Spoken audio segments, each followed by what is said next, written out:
Hello বন্ধুরা, আজ আমি আপনাদের সঙ্গে শেয়ার করব লাউ পাতা দিয়ে ইলিশ মাছ ভাপা।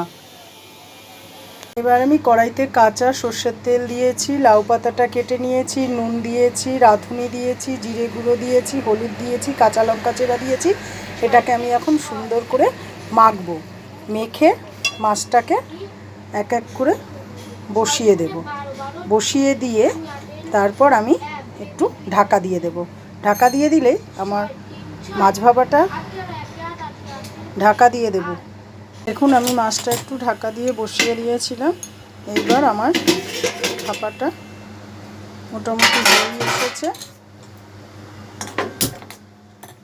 ভাপাটা হয়েই এসেছে, আমি নেড়ে চেড়ে নামিয়ে দেবো। আজ আমি ইলিশ মাছটা খুবই হালকা করে আপনাদের সঙ্গে ভাপা করে দেখালাম যে আমরা সবসময় পোস্ত এবং নারকোল সমস্ত কিছু বাটা দিয়ে খাই। আজ আমি সামান্য জিরে গুঁড়ো কাঁচা লঙ্কা দিয়েই লাউ পাতা ভাপাটা আপনাদের সঙ্গে শেয়ার করলাম।